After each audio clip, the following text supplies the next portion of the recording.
આપણે સામાજિક વિજ્ઞાનનો પાઠ 7 આપણા વારસાનું જતન.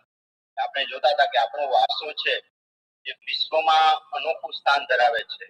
જ્ઞાન, વિજ્ઞાન, ધર્મ, સંસ્કૃતિ અને કલાના દરેક ક્ષેત્રમાં ભારતનું જે વારસો છે એનું મહત્વનું પ્રદાન રહ્યું છે. એમાં આપણે જોતું હતું કે સાંસ્કૃતિક વારસાના સંરક્ષણની આવશ્યકતા, સાંસ્કૃતિક વારસાના સંરક્ષણની અનિવાર્યતા, પર્યટન ઉદ્યોગ અને આપણો વારસો, ટુરિઝમ ગાઈડ જેને આપણે છે વિશ્વ કલક પર પહોંચાડ્યો. ત્યારબાદ આવે વિશ્વ વારસાની જાળવણી અને સંરક્ષણ માટે થયેલા પ્રયાસો.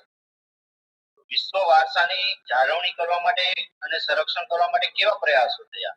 કારણ કે કોઈ પણ ક્ષેત્ર હોય તો એ ક્ષેત્રને જ્યારે કાયદો બનાવવામાં આવે અથવા તો એની જાળવણી માટેના રક્ષણ માટે એ સૌપ્રથમ છે એ ખાસ કરીને ન્યાયના 3 ક્ષેત્રો એમાંથી જ્યારે કાયદો બનાવવામાં આવે, રાજ્યસભા લોકસભાના છે એ બંને ગૃહમાંથી પસાર કરવામાં આવે, ત્યારબાદ દરેક રાજ્યની વિધાનસભામાં મોકલવામાં આવે, ત્યાંથી પસાર કરવામાં આવે અને ત્યારબાદ છે રાષ્ટ્રપતિ પાસે જાય અને રાષ્ટ્રપતિ છે કાયદામાં સહી કરે ત્યારે છે એ કાયદો બને.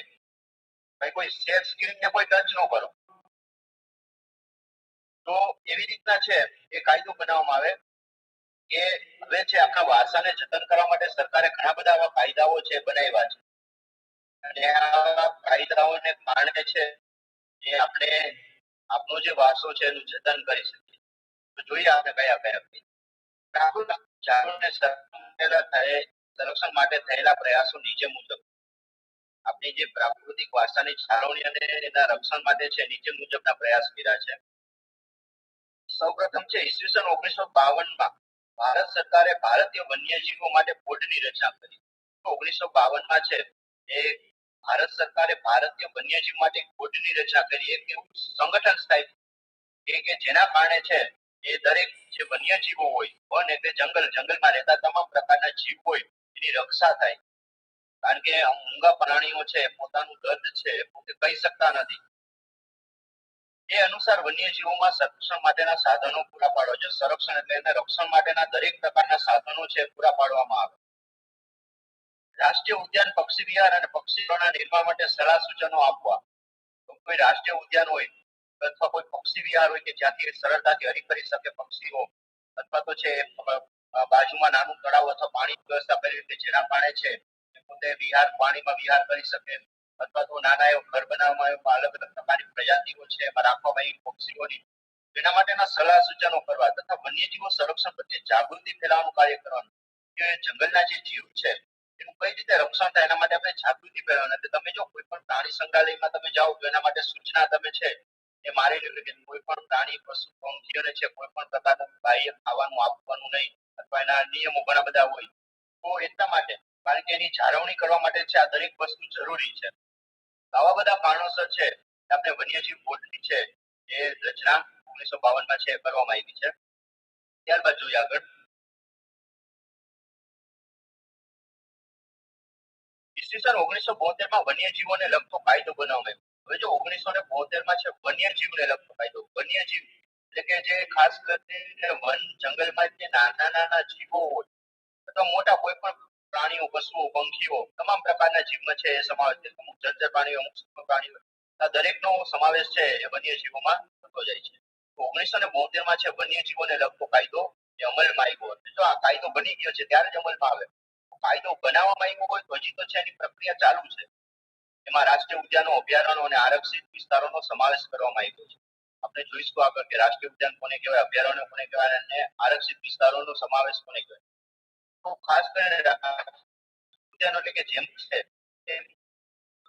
ખાસ કરીને જે પાલતુ પ્રાણીઓ છે ગાય, ભેંસ કે કોઈ પણ પ્રકારના છે પશુઓને ચરાવવા માટેની સંપૂર્ણ પ્રકારની પાબંદી હોય અથવા પ્રતિબંધ હોય એ રાષ્ટ્રીય ઉદ્યાન કહેવાય. અભયારણ્યમાં છે એને છૂટ હોય અને આરક્ષિત ક્ષેત્રમાં પણ એને છે પ્રતિબંધિત વિસ્તાર હોય. દેશમાં નવા રાષ્ટ્રીય ઉદ્યાનો અને અભયારણ્યોની સ્થાપના કરવામાં આવી. દેશમાં છે એ નવા રાષ્ટ્રીય ઉદ્યાનો અને અભયારણ્યોની સ્થાપના કરવામાં આવી. અભયારણ્યોમાં છે ખાસ કરીને મોટા ભાગે છે એ પશુ પંખી કોઈ આયાતી અભયારણ્યો હોય, આયાતી પક્ષીઓ એટલે કે ઘણીવાર એવું બને કે જેમ જેમ હવે શિયાળો નજીક આવતો જશે તો વિદેશના જે પ્રાણીઓ છે, પક્ષીઓ છે, એ પક્ષીઓ જે ખાસ કરીને જે પાણી ઉપર આધાર રાખતા હોય તો ધીમે ધીમે છે શિયાળામાં વધારે ઠંડી પડવાથી પાણી છે બરફ થઈ જાય એટલે વિદેશી પક્ષીઓ છે ભારતમાં પોતે આવતા હોય. કારણ કે ભારતમાં છે ઠંડીનું પ્રમાણ ઓછું છે. ખાસ કરીને આવા પ્રદેશમાં જ્યારે લોકો આવતો તો આપણે છે એ લોકો ખાસ કરીને 3 મહિના સુધીના સમયગાળા દરમિયાન છે પોતાનું નિવાસ તંત્ર બનાવતું જેને કહેવામાં આવે આયાતી પક્ષી. અને ઘણા ઘણા નવી પ્રજાતિઓ પક્ષીઓ છે એ આપણને ખાસ કરીને પાણીવાળો વિસ્તારો અહીંયા જોવા મળતા હોય. દેશમાં વારસાની જાળવણી રક્ષણ માટે દેશમાં કાયદાઓ અને વિશાળ પરિપ્રેક્ષ્યમાં મૂકવામાં આવ્યા છે. દેશમાં વારસાની જાળવણી રક્ષણ માટે છે કાયદાઓને વિશાળ પરિપ્રેક્ષ્યમાં મૂકવામાં આવ્યા છે એટલે કે લોકોની સમક્ષ છે એ મૂકવામાં આવ્યા છે અને જ્યાં પણ ઉદ્યાનો અભયારણ્યો કે રાષ્ટ્રીય જેવા આરક્ષિત ક્ષેત્રો જે પણ હોય ત્યાં આપણે તેના નીતિ નિયમો કાયદાઓ છે એ આપણે બોર્ડ કરવામાં આવ્યું. વિશિષ્ટ છોડવાઓ અને પશુઓને બચાવવા તેનો વિનાશ રોકી શકાય તે માટે કડક કાયદા બન્યા છે. વિશેષ છોડવાઓ એટલે વિનાશ થતા દિવસે ને દિવસે વિનાશ થતો જતો હોય ઘણી બધી પ્રજાતિઓ દાખલા તરીકે ચીતો છે તે લુપ્ત થતી પ્રજાતિ છે કે દિવસે ને દિવસે છે નાશ પામતો જાય. અમુક સમય એવો આવે કે ચીતાની પ્રજાતિ પણ જોવા ન મળે. એવા ઘણા બધા છોડ પણ છે એ લુપ્ત થતા વિશિષ્ટ છોડવાઓ અને પશુઓ ને પણ બચાવવા ઘણા બધા પશુની પણ પ્રજાતિ હોય કે ધીમે ધીમે છે લુપ્ત થતી જતી એને બચાવવા માટે છે ઘણા બધા કાર્યો કરવા પડે આપણે છે. ખાસ કરીને સંવર્ધન કેન્દ્રો ખોલવા પડે એને વાતાવરણ પ્રમાણે છે એવા વિસ્તારમાં રાખવા જોઈએ કે જેના કારણે છે એને સરળતાથી બચાવી શકાય અને આપણી આવનારી જે પેઢી છે એ જોઈ શકે અને પ્રાણીઓની પ્રજાતિમાં પણ વધારો થાય એટલા માટેના કાર્યક્રમો છે એ ખાસ સરકાર દ્વારા છે એ યોજવા જોઈએ. તેનો વિનાશ રોકી શકાય તે માટે કડક કાયદા બનાવવા જોઈએ. તેનો નાશ ન થાય એના માટે પણ કડક કાયદા બનાવવા. સરકાર ઉપરાંત વિવિધ સંસ્થાઓ અને સમિતિઓ પણ પર્યાવરણનું વન્યજીવોનું સંરક્ષણ ઉપયોગી કાર્ય કરે છે.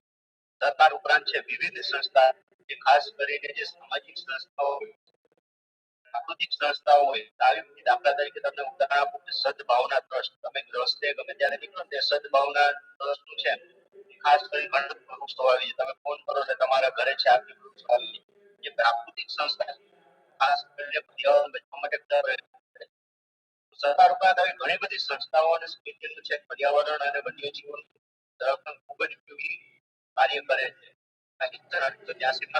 મુંબઈ પ્રાકૃતિક સમિતિ સૌથી જૂની સંસ્થા છે અંડરલાઈન કરી દેજો